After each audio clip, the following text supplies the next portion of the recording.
Hello everyone, welcome to GP Institute Informatica. Today interview question is difference between router transformation and union transformation. Okay, first of all, in Informatica Power Center, both router and union transformations are used to manipulate and transform the data. Router transformation తీసుకున్న union transformation మనం తీసుకున్న దేనికోసం మనం use చేస్తాం? Manipulate and transform the డేటాని manipulate చేయడానికి and transform చేయడానికి మనం ఈ ట్రాన్స్ఫర్మేషన్స్ అనేవి యూజ్ చేస్తాం. But they serve different purpose and have distinct functionalities. ఆ రెండు ట్రాన్స్ఫర్మేషన్స్ మనం యూజ్ చేసేది మ్యానిపులేట్ అండ్ ట్రాన్స్ఫార్మ్ డేటా కోసం అయినా సరే దేని యొక్క స్పెసిఫిక్ ఫంక్షనాలిటీస్ అనేవి దానికి ఉంటాయి. దాని యొక్క మీనింగ్ ఏమిటంటే రౌటర్ ట్రాన్స్ఫర్మేషన్ అనేది డిఫరెంట్ ట్రాన్స్ఫర్మేషన్, యూనియన్ ట్రాన్స్ఫర్మేషన్ అనేది డిఫరెంట్. రెండు ఒకటి కాదు, అవి రెండు వేరు వేరు ట్రాన్స్ఫర్మేషన్స్. వాటి యొక్క ఫంక్షనాలిటీస్, అవి చేసే పనులు అవన్నీ డిఫరెంట్గా ఉంటాయి. ఓకేనా? Here is an overview of difference between router transformation and union transformation. అవేమిటంటే first of all router transformation. Okay, first point, filtering data. The primary purpose of the router transformation is to filter and direct rows of the data to different output groups based on specific conditions or rules. ఈ router transformation యొక్క primary purpose ఏమిటి? Filter. అంటే మనం రోస్ని filter చేయొచ్చు.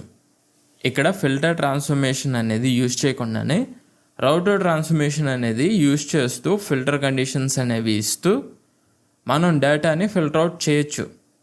And direct row of data to different output groups based on specific conditions or rules.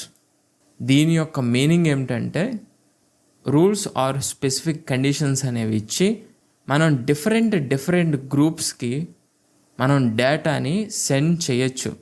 Direct rows of the data to different output groups based on specific conditions and rules. ఓకేనా? Next, it allows you to create multiple output groups. So ఈ ట్రాన్స్ఫర్మేషన్లో, ఈ router ట్రాన్స్ఫర్మేషన్లో మీరు multiple groups అనేవి మీరు create చేయొచ్చు. And each with its own set of conditions. మీరు ఏవైతే మల్టిపుల్ గ్రూప్స్ అనేవి క్రియేట్ చేశారో స్పెసిఫిక్గా ఒక్కొక్క గ్రూప్కి మీరు సెట్ ఆఫ్ కండిషన్స్ అనేవి ఇవ్వచ్చు. సో అది రౌటర్ ట్రాన్స్ఫర్మేషన్లో one of the main important point. Okay, next point, conditional routing. అంటే ఏమిటంటే you can define conditions for each output group. Conditions అంటే ఏమీ లేదు, ఫిల్టర్ ఎక్స్ప్రెషన్స్. మీకు తెలుసు కదా ఫిల్టర్ ఎక్స్ప్రెషన్స్. సో వాటినే కండిషన్స్ అని అంటాం. Rows that meet the condition for a particular output group are directed to that group. మనం ఈ రౌటర్ ట్రాన్స్ఫర్మేషన్లో గ్రూప్స్ అనేవి క్రియేట్ చేయొచ్చు అండ్ ఆ గ్రూప్స్కి కండిషన్ అనేది ఇవ్వచ్చు. ఓకే, అది ఫస్ట్ పాయింట్. సెకండ్ పాయింట్ ఏమిటంటే అలా ఎప్పుడైతే ఆ ఫిల్టర్ కండిషన్స్కి మనం ఇచ్చిన ఆ ఫిల్టర్ ఎక్స్ప్రెషన్స్ ఆ కండిషన్కి రోస్ ఆ డేటా ఏదైతే మీట్ అవుతుందో ఆ పర్టిక్యులర్ ఆ డేటా అనేది అవుట్పుట్ గ్రూప్స్కి ఇది పంపిస్తుంది. ఓకేనా? Very simple. మనం ఏ గ్రూప్ అయితే క్రియేట్ చేసి కండిషన్ అనేది ఇస్తామో ఆ కండిషన్ని మీట్ అయిన ఆ డేటా మాత్రమే, ఆ రోస్ మాత్రమే ఆ గ్రూప్లోకి వెళ్తుంది. ఓకేనా? Next, while the rows that do not meet any condition can be send in to a default group you specified. కండిషన్ని మీట్ అయిన ఆ డేటా అనేది స్పెసిఫిక్ గ్రూప్లోకి వెళ్తుంది. కండిషన్ని మీట్ కానీ ఆ డేటా అనేది డిఫాల్ట్ గ్రూప్లోకి వచ్చేస్తుంది. ఓకే, ఇది second point. Next, multiple outputs. Meaning ఏమిటంటే The router transformation typically has multiple output ports corresponding to the defined output groups. ఈ రౌటర్ ట్రాన్స్ఫర్మేషన్లో మల్టిపుల్ అవుట్పుట్ గ్రూప్స్ అనేవి ఉంటాయి. Multiple output groups. అది ఏ విధంగా జరుగుతుందంటే, మనం క్రియేట్ చేసే గ్రూప్స్ని బట్టి అవుట్పుట్ గ్రూప్స్ అనేవి క్రియేట్ అవుతాయి. Very simple. మనం ఇప్పుడు ఒక 4 గ్రూప్స్ అనేవి మనం క్రియేట్ చేస్తే 4 అవుట్పుట్ పోర్ట్స్ అనేవి క్రియేట్ అవుతాయి. సో అదే దీని యొక్క meaning, corresponding to the defined output groups.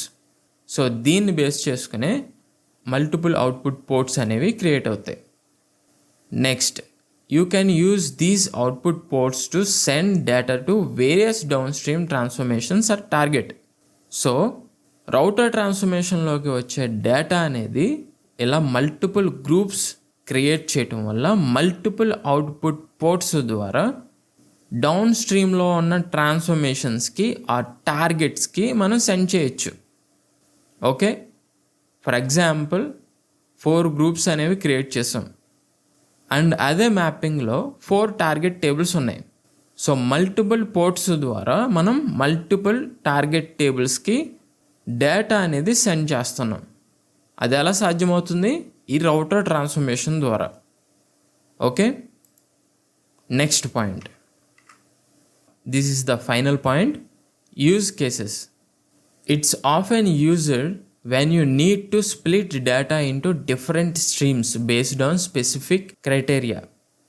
Okay, మీరు ఎప్పుడైతే ఒక కంప్లీట్ డేటాని స్ప్లిట్ చేసి, అంటే డివైడ్ చేసి డిఫరెంట్ స్ట్రీమ్స్, అంటే డిఫరెంట్ టార్గెట్స్ కానీ మనం సెండ్ చేయాలనుకుంటే ఈ రౌటర్ ట్రాన్స్ఫర్మేషన్ అనేది యూజ్ అవుతుంది. ఓకేనా? ఫర్ ఎగ్జాంపుల్, ఒకే ఒక సోర్స్ టేబుల్లో ఇండియన్స్ యొక్క రిలేటెడ్ డేటా ఉంది, అమెరికన్స్ యొక్క రిలేటెడ్ డేటా ఉంది, చైనీస్ పీపుల్ యొక్క డేటా ఉంది ఒకే ఒక సోర్స్లో.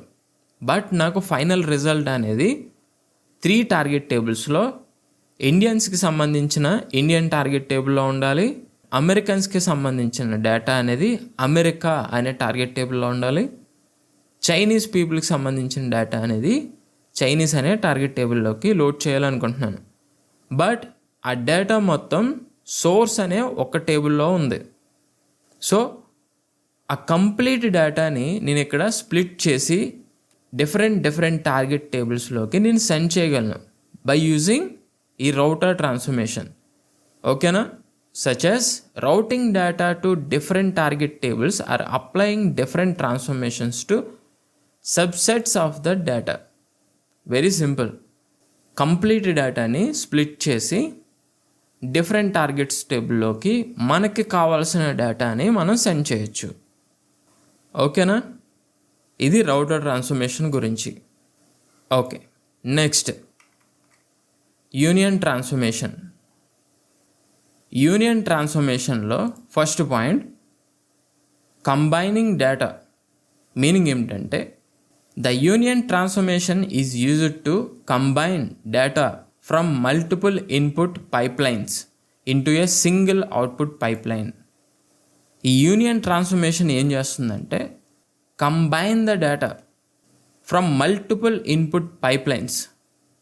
ఇన్పుట్ పైప్లైన్స్ అంటే తెలుసు కదా, అంటే మల్టిపుల్ సోర్సెస్ నుంచి వస్తున్న డేటా, ఈ ట్రాన్స్ఫర్మేషన్లోకి వస్తున్న ఆ డేటా అనేది ఇక్కడ కంబైన్ చేసి సింగిల్ అవుట్పుట్ పైప్లైన్లోకి పంపిస్తుంది. అంటే మల్టిపుల్ సోర్సెస్ అనేవి ఇది తీసుకుంటుంది, ఆ డేటాని కంబైన్ చేసి సింగిల్ అవుట్పుట్ నుంచి ఇది పంపిస్తుంది. Okay, next, it takes rows from all input pipelines and outputs then as a unified stream of data. ఈ రౌటర్ ట్రాన్స్ఫర్మేషన్ అనేది రోస్ అనేవి ఇన్పుట్ పైప్లైన్స్ నుంచి తీసుకుంటుంది, అవుట్పుట్ పైప్లైన్ ద్వారా ఇది సెండ్ చేస్తుంది.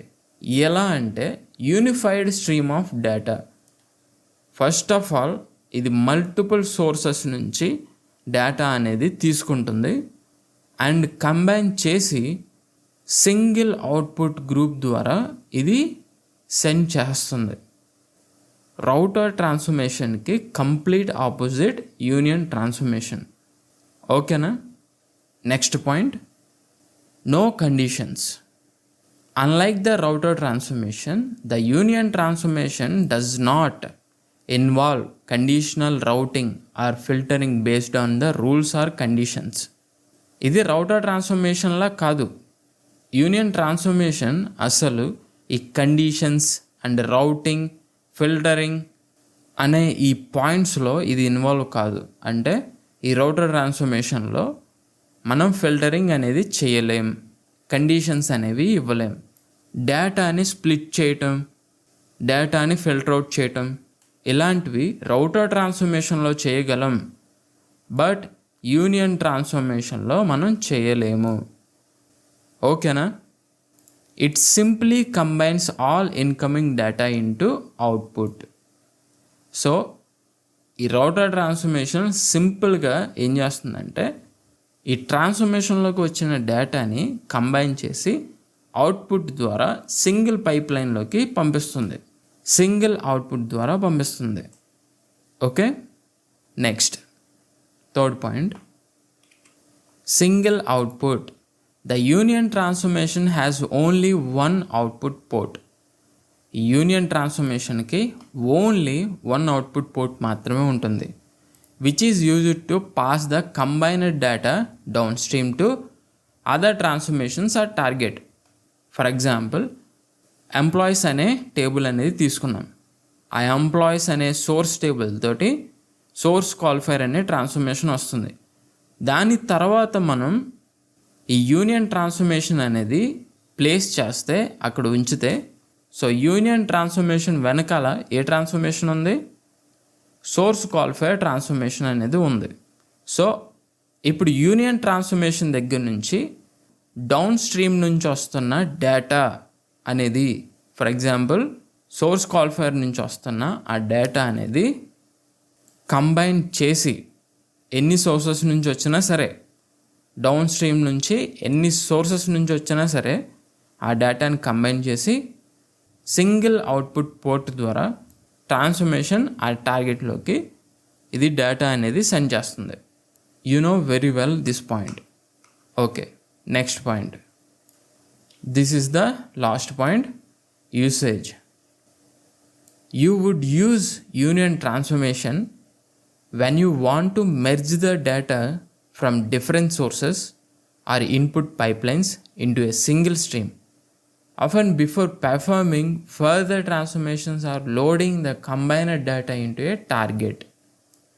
సో దీని యొక్క మీనింగ్ ఏమిటంటే, అసలు యూనియన్ ట్రాన్స్ఫర్మేషన్ అనేది ఎలాంటి టైంలో యూజ్ చేస్తారు? When you want to merge the data from different sources. Very simple. మీరు ఎప్పుడు ఈ యూనియన్ ట్రాన్స్ఫర్మేషన్ యూజ్ చేయాలనుకుంటారంటే, ఫర్ ఎగ్జాంపుల్ జెడ్ టెక్నాలజీస్ అనే ఒక ఫేమస్ కంపెనీ ఉంది.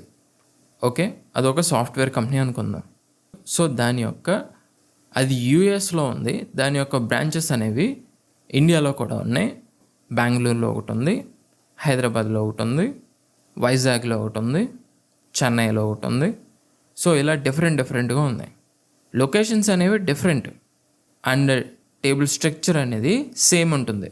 సో క్లయింట్ ఏమన్నారంటే, నాకు డిఫరెంట్ కావద్దు, జస్ట్ ఇండియా అనే టార్గెట్ టేబుల్లో నా ఎంప్లాయీస్ డీటెయిల్స్ మొత్తం ఆ టేబుల్లో ఉండాలి, ఆ టేబుల్లో నాకు కావాలి అని అడిగినప్పుడు, అలాంటి క్లయింట్ రిక్వైర్మెంట్ వచ్చినప్పుడు మీరు ఏం యూజ్ చేస్తారు? ఆ జెడ్ టెక్నాలజీస్ కంపెనీ యొక్క ఎంప్లాయీస్ టేబుల్స్ అనేవి 4 ఉన్నాయి, సేమ్ స్ట్రక్చర్ ఉన్నాయి. బట్ మనకు కావాల్సింది సింగిల్ టేబుల్, అంటే సింగిల్ టార్గెట్ టేబుల్లోకి మొత్తం ఆ డేటాని కంబైన్ చేసి సెండ్ చేయాలి. సో అలాంటి సిచ్యువేషన్లో, అలాంటి టైంలో డేటాని మెర్జ్ చేయాలి కాబట్టి, కంబైన్ చేయాలి కాబట్టి ఈ యూనియన్ ట్రాన్స్ఫర్మేషన్ అనేది యూజ్ చేస్తాం. ఓకేనా? Next final point, in summary, the main difference between the router and union transformation in Informatica is their primary functions. So router and union ట్రాన్స్ఫర్మేషన్స్కి మధ్యన ఉన్న ప్రైమరీ ఫంక్షన్సే వాటి యొక్క డిఫరెన్స్ అనేవి మనకి తెలిసేలా చేస్తున్నాయి. The router is used for conditional routing and filtering of the data into multiple output groups. So router యొక్క ప్రైమరీ ఫంక్షన్ ఏంటి? కండిషన్స్ అనేవి ఇవ్వచ్చు, ఫిల్టర్ అవుట్ చేయొచ్చు అండ్ మల్టిపుల్ గ్రూప్స్ అనేవి క్రియేట్ చేసి వాటిలోకి డేటాని స్ప్లిట్ చేసి సెండ్ చేయొచ్చు. ఓకేనా? While the union transformation is used for combining the data from multiple inputs into a single output. Multiple sources నుంచి యూనియన్ ట్రాన్స్ఫర్మేషన్లోకి మల్టిపుల్ ఇన్పుట్స్ నుంచి ఆ డేటాని తీసుకుని ఓన్లీ సింగిల్ అవుట్పుట్ ద్వారా ఆ డేటాని మనం సెండ్ చేయొచ్చు without any condition logic. So that is the union transformation యొక్క ప్రైమరీ ఫంక్షన్.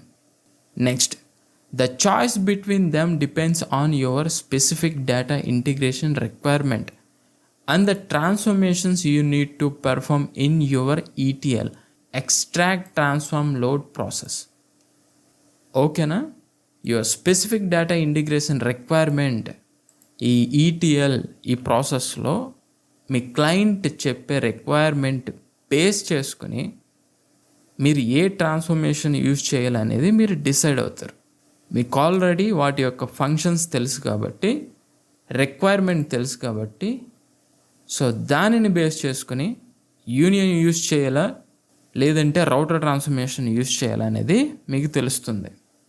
అండ్ ఫైనల్లీ ఈ యూనియన్ ట్రాన్స్ఫర్మేషన్, రౌటర్ ట్రాన్స్ఫర్మేషన్ గురించి నేను విత్ మ్యాపింగ్ అండ్ మ్యాపింగ్ లాజిక్తో సహా నేను ఎక్స్ప్లెయిన్ చేశాను.